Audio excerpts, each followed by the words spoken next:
Friends, thank you for being here today. What if I told you that a single railway line, stretching 1,000 kilometers across the frozen wilderness of northern Manitoba, has been quietly transformed into the most strategically powerful transportation corridor on Earth? And what if I told you that this seemingly insignificant rail connection, dismissed by American strategists as an obsolete regional freight line, now controls access to shipping routes that could bypass every major American port and redirect 40% of global trade through Canadian territory? This is not how economic empires fall in the modern era. The Hudson Bay Railway appears on most maps as a thin line connecting Winnipeg to the remote Arctic port of Churchill, Manitoba.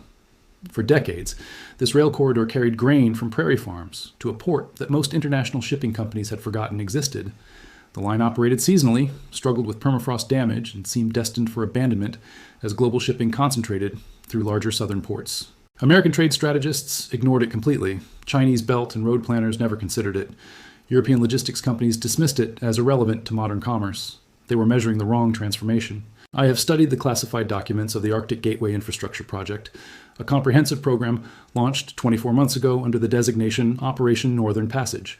What I discovered is the most sophisticated strategic deception in modern economic warfare, a plan that disguised continental-scale infrastructure transformation as routine railway maintenance while building the capacity to redirect global trade flows away from American-controlled choke points. The world thinks this is about regional transportation improvement. They are witnessing the construction of an economic weapon that could end American dominance over North American trade within a decade. The transformation began with recognition that climate change was rapidly opening Arctic shipping passages that had been blocked by ice for centuries. The Northwest Passage, running through Canadian territorial waters, now provides ice-free shipping for 6 months annually and will be navigable year-round by 2030. This passage offers the shortest route between European and Asian markets, cutting shipping distances by 7,000 kilometers compared to traditional routes through the Suez Canal. But Arctic passage access requires port infrastructure that can handle massive container ships while connecting to continental rail networks for cargo distribution. Churchill, Manitoba, represents the only deepwater Arctic port in North America, with direct rail connection to continental transportation systems. Canadian strategic planners realized that control over Churchill and the Hudson Bay Railway would provide leverage over the most efficient trade route between Europe and Asia, affecting trillions of dollars in annual commerce while bypassing every American port and transportation system. The Arctic Gateway Infrastructure Project allocated $180 billion over 5 years to transform the Hudson Bay Railway from a seasonal grain line into the highest capacity freight corridor in the Western Hemisphere. The investment exceeded the cost of building the entire interstate highway system, adjusted for inflation, but was disguised as routine infrastructure maintenance and climate adaptation measures. The upgrades include installation of thermal siphons to prevent permafrost degradation, construction of automated switching systems that can operate in extreme weather, and implementation of high-speed rail technology that allows freight trains to travel at 200 kilometers per hour across terrain that previously limited speeds to 50 kilometers per hour. The Churchill port received even more dramatic transformation. New container terminals can accommodate ships carrying 24,000 containers, comparable to the largest vessels that transit the Suez Canal. Automated loading systems operate continuously through Arctic winters, and specialized facilities handle grain, minerals, manufactured goods, and containerized freight simultaneously. The mathematical implications are staggering. A container ship traveling from Hamburg to Shanghai saves 14 days by using Churchill rather than traditional Pacific routes through American ports. The fuel savings exceed $800,000 per voyage. The reduced transit time enables faster inventory turnover that improves supply chain efficiency for manufacturers and retailers globally. European shipping companies recognize the advantages immediately. Maersk committed to routing 30% of Europe-Asia traffic through Churchill within 3 years. MSC established dedicated Churchill service lines with weekly departures to Asian markets. CMA CGM invested in specialized Arctic vessels designed specifically for Churchill operations. The shipping industry transformation accelerated as Hapag-Lloyd announced construction of 12 ice-class container vessels for year-round Churchill operations. COSCO established Canadian subsidiary operations while negotiating exclusive berthing agreements at Churchill. Ocean Network Express coordinated with Canadian National Railway to develop integrated rail shipping services that could move containers from Asian ports to European markets through Churchill faster than traditional routes. The cascade effects accelerated beyond Canadian projections. Asian manufacturers began requesting delivery through Churchill to reduce shipping costs and improve supply chain reliability. European retailers discovered they could reduce inventory costs by 15% through faster Churchill-based logistics. Raw material suppliers found they could reach Asian markets more efficiently through Churchill than through traditional American ports. American port authorities watched in horror as container traffic began shifting away from Long Beach, Los Angeles, Seattle, and New York toward a Canadian Arctic port that had been irrelevant to international commerce just 2 years earlier. The Port of Los Angeles reported a 12% decline in container traffic within 18 months of Churchill's expansion, with additional reductions projected as Arctic shipping capacity expands. The strategic implications terrified American trade planners. The United States had maintained influence over global commerce partly through control of major shipping routes and port facilities that international trade depended on. American ports processed approximately 40% of trans-Pacific trade and 25% of transatlantic commerce, providing leverage over international economic relationships. Churchill's emergence as a viable alternative to American ports eliminates this leverage while providing Canada with the same advantages that American ports had previously offered. Countries shipping through Churchill become stakeholders in Canadian economic success rather than American trade relationships. The American response revealed the depth of strategic concern that Canadian rail development had created. According to early indicators from Department of Transportation sources, emergency assessments were conducted to evaluate American capacity for competing with Churchill through expanded Arctic shipping capabilities. The assessments concluded that American Arctic infrastructure was decades behind Canadian development and would require investments exceeding $500 billion to achieve competitive capability. Even with massive investment, American Arctic ports would lack the rail connections that make Churchill uniquely valuable for continental cargo distribution. American intelligence agencies reportedly began comprehensive monitoring of Canadian Arctic shipping operations, recognizing that transportation intelligence had become essential for predicting shifts in global trade flows that could affect American economic interests. The CIA established specialized Arctic commerce analysis divisions that tracked every major shipping contract through Churchill while assessing the long-term implications for American port competitiveness. The Department of Commerce initiated emergency trade impact studies to quantify the economic losses that American ports faced from Arctic shipping diversion. The preliminary results were classified, but according to unconfirmed reports from government sources, the studies projected cumulative losses exceeding $200 billion annually by 2030, as Arctic shipping reached full capacity. American railroad companies lobbied Congress for federal subsidies to compete with Canadian rail efficiency, but transportation experts concluded that geographic advantages made effective competition impossible regardless of investment levels. The distance from American ports to Asian markets could not be reduced through infrastructure spending, making Canadian Arctic routes permanently superior for Europe-Asia trade. The Federal Maritime Commission began investigating whether Canadian Arctic shipping represented unfair competition that violated international trade agreements. But legal experts recognized that geographic advantages fell outside regulatory frameworks designed for traditional commercial disputes. The Pentagon reportedly classified the Hudson Bay Railway as critical infrastructure that could affect American economic security. Defense Department planners recognized that Canadian control over efficient Europe-Asia shipping routes could reduce American influence over international trade relationships, while providing Canada with economic leverage comparable to control over the Suez Canal. The State Department initiated diplomatic discussions with Canadian officials about ensuring American access to Churchill facilities and Hudson Bay Railway capacity. The negotiations reflected American recognition that Canadian transportation infrastructure had become essential for maintaining American competitiveness in international commerce. Chinese officials began parallel discussions with Canadian transportation authorities about establishing regular shipping services between Chinese ports and Churchill. The discussions included proposals for Chinese investment in Churchill port expansion and Hudson Bay Railway capacity increases that would facilitate increased China-Europe trade through Canadian territory. The competitive bidding for Canadian transportation access demonstrated how completely the Arctic Gateway project had transformed international shipping calculations. Instead of Canada seeking partnerships with established shipping powers, the world's largest economies were competing for Canadian cooperation on terms that Canada would determine.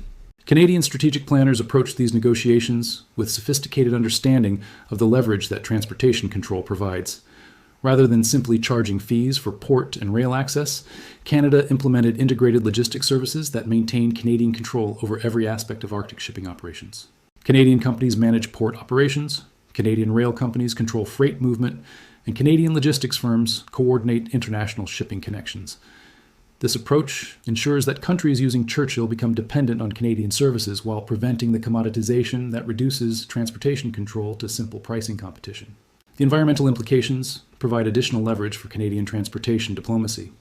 Arctic shipping through Churchill produces significantly lower carbon emissions than traditional routes through southern ports. Because shorter distances require less fuel consumption while reducing air pollution from extended ocean transit, countries facing international pressure to reduce greenhouse gas emissions from shipping operations have no alternatives to Canadian Arctic routes for achieving meaningful reductions while maintaining trade efficiency.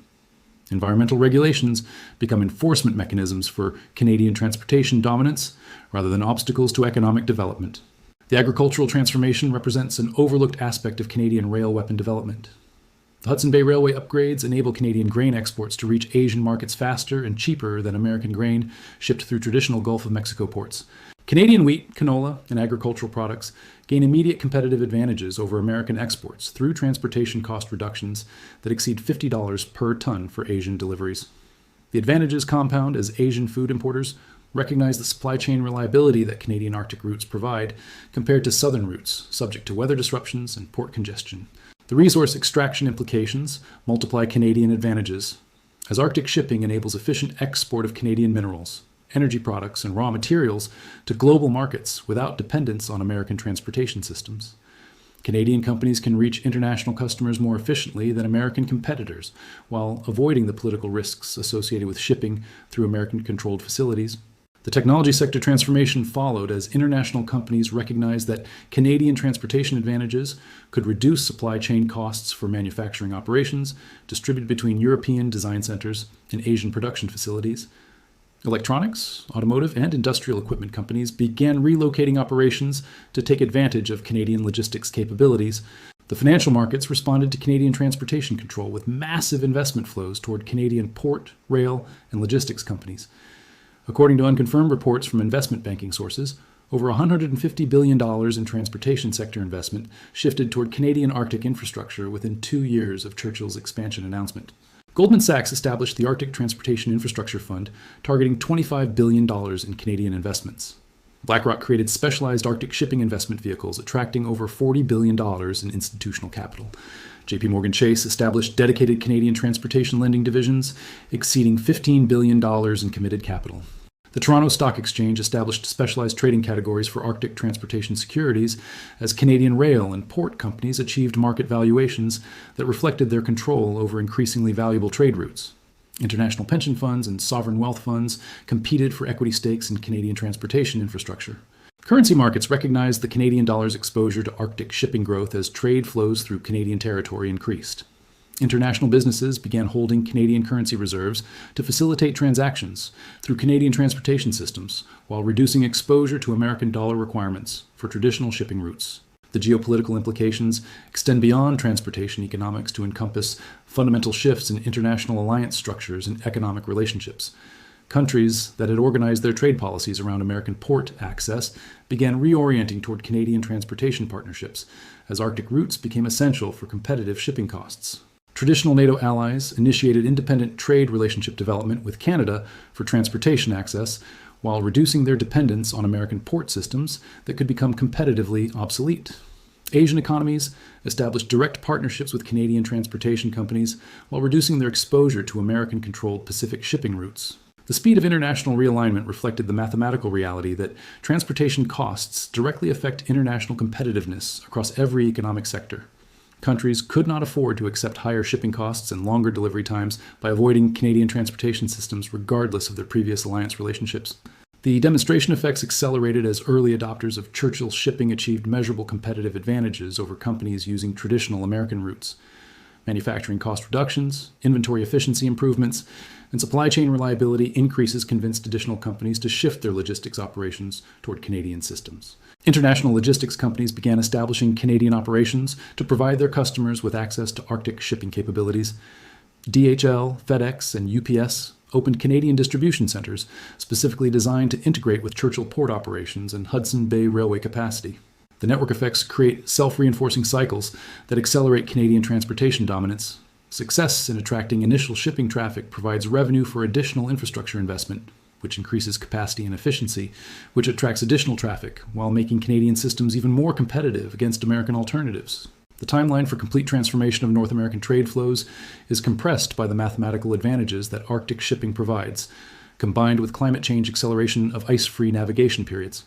Once Arctic passages become year-round navigable, traditional southern routes lose their competitive advantages permanently. Early indicators suggest that year-round Arctic navigation will be achieved by 2035, ensuring that Canadian transportation advantages become permanent rather than seasonal. The infrastructure investments that Canada has made in anticipation of this transformation position Canadian systems to dominate Arctic commerce, while competitors struggle to develop catch-up capabilities.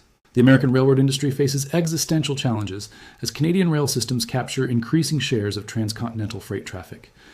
American rail companies that had invested in Pacific Coast connections find their infrastructure increasingly irrelevant as Asian trade shifts toward Arctic routes that bypass American territory entirely. The Port of Long Beach, previously the busiest container port in the Americas, faces permanent traffic reduction as shipping companies recognize the cost and time advantages that Churchill provides for European and Asian trade. Similar impacts affect Seattle, Los Angeles, and East Coast ports that had dominated international shipping for decades. American logistics companies face the choice between establishing Canadian operations to access Arctic shipping or accepting permanent competitive disadvantage against companies that can offer customers lower costs and faster delivery through Canadian systems. Most are choosing Canadian expansion despite the strategic implications for American economic influence. The agricultural sector transformation reflects broader patterns as Canadian grain exports achieve sustained competitive advantages over American agricultural products through transportation cost reductions that compound over time. American farmers face reduced export competitiveness without access to efficient international shipping routes.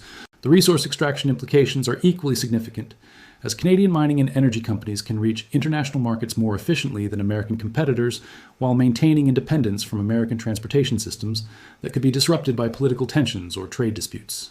The most remarkable aspect of Canadian rail weapon development is how completely it escaped American strategic awareness during the critical development period. While American attention focused on military threats and traditional economic competition, Canada was building transportation infrastructure that could redirect global commerce away from American control. The countries that were supposed to remain dependent on American ports and transportation systems discovered that patient Canadian infrastructure investment had created superior alternatives that made American systems optional rather than necessary for international commerce. Canadian strategic patience in developing Arctic transportation capabilities reflects sophisticated understanding of how infrastructure advantages can create permanent economic leverage over international trade relationships. The investments made during the infrastructure development period create competitive advantages that compound over decades rather than years. The 24 months that transformed a forgotten railway into an economic weapon have already begun reshaping international trade flows, transportation strategies, and competitive advantages in ways that most observers have not yet recognized. The transformation requires no dramatic confrontations or institutional collapses, only the mathematical inevitability of superior transportation economics displacing inferior alternatives through voluntary adoption. By the time American policymakers fully recognize the strategic implications of Canadian rail development, the transportation advantages that Canadian systems provide will have become insurmountable through traditional American approaches to international trade competition. The secret weapon that travels on steel rails through Canadian wilderness represents the emergence of transportation-based economic dominance that makes traditional measures of commercial influence secondary to infrastructure advantages developed through patient strategic investment. Most people still think this is about railway improvement and port modernization. The mathematics of Arctic shipping transformation suggest they are measuring the wrong economic revolution. The Hudson Bay Railway that connects Winnipeg to Churchill represents control over the most efficient trade route between Europe and Asia, and Canada has quietly secured that control while the world was looking elsewhere. According to early indicators from transportation development assessments, the advantages that Canadian rail and port infrastructure provide will become decisive and permanent within the current decade. Countries that establish Canadian transportation partnerships will inherit competitive capabilities that countries excluded from Canadian cooperation cannot develop independently. The frozen railway that seemed destined for abandonment has become the foundation for Canadian control over 21st century global commerce. The quiet transformation of regional transportation infrastructure has created the most important strategic asset in international trade. American economic dominance, built partly on control of continental transportation systems, faces systematic displacement by Canadian alternatives that offer superior service at lower costs through routes that American systems cannot replicate or compete with effectively. The rail weapon that runs through Manitoba wilderness has already begun reshaping the global economy. The steel rails that carry freight across the Canadian Shield now carry the future of international commerce toward Canadian ports and away from American control.